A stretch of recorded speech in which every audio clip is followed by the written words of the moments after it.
Yes, welcome back to the Curragh. Aidan O'Brien joins me now after winning his 8th, of course, Juddmonte Irish Oaks, and obviously the filly, Minnie Hauk, come second, 16 filly to complete the double. You trained two of them, Alexandrova and Snowfall. Yeah, no, delighted, Kevin. Jamie's done a great job with this filly with Trevor, and Siobhan leads her up, and Brett rides her out every day, and Rachel rides in her work.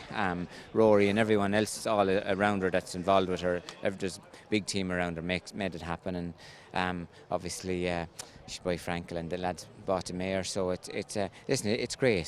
She's a lovely filly. We're delighted with the run.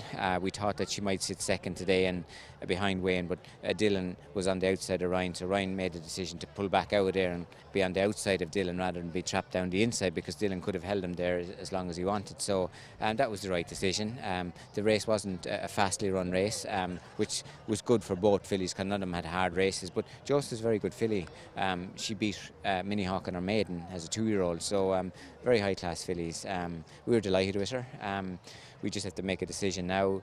The boss asked Ryan after the race where would he go now with her, and Ryan said you could go to the Yorkshire Oaks, and then the boss said to him, should we give her a break now and train her as an ARC trial in one of the ARC trial races, the Vermeer, one of those races. So, and that's a possibility as well. So I suppose it depends on, we have the other two fillies going to Goodwood. Twirl and the filly was second in the French. Bedtime story. Yeah, bedtime story, Kevin, yes. So that's what's happening at the moment. If she wasn't going to York, one of them might skip Goodwood and go to York. So I'd imagine we'll have to kind of decide kind of in the next few days, you know. So they're her options, but couldn't be happier. It was beautiful ground. Lovely race, and no, delighted really. And Aidan, obviously she's a filly who doesn't do a whole pile and she gets to the front. Is that fair to say? Absolutely, she was always like that. If you see her when she won, when she got beat the first day, and I think it was Cork she got beat, and then she went and won Leopardstown, the same thing, pulling up when she was get there. She did the same thing when she went to Chester, pulling up when she got there, did the same in Epsom. Looked like the other filly was coming back at her, and she did the same thing again today. When she gets there, she doesn't do much. I'd say you probably won't see the best of her until it's a very strong high tempo through the middle of a race, and where horses are dying off around her.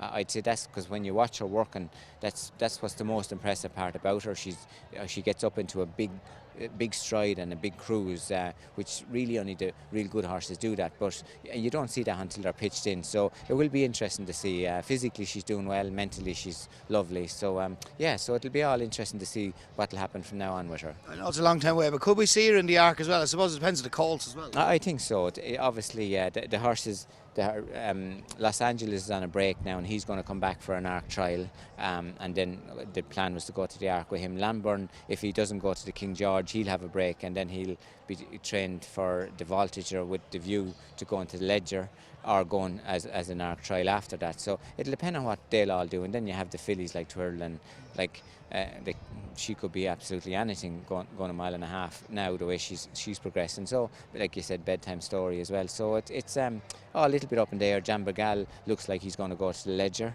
or going to the King George, and then like he'll have to go somewhere in the autumn, and it looks a perfect race for him as well. So I suppose it's going to depend on what way it's going to all unfold really. And Delacroix, Aidan, how's he been since the Eclipse? I presume it's Irish Juddmonte, is it firstly? Yes, himself and Camille are being trained for the Juddmonte at the moment, and whether the lads decide to split them or to let the two of them do both, I'm not sure, but both of them are being trained for the Juddmonte at the moment with the view to the Juddmonte and the Irish Champion, which we've done. It fits in lovely into the schedule, you know, so very happy. Obviously Delacroix won in Leopardstown twice.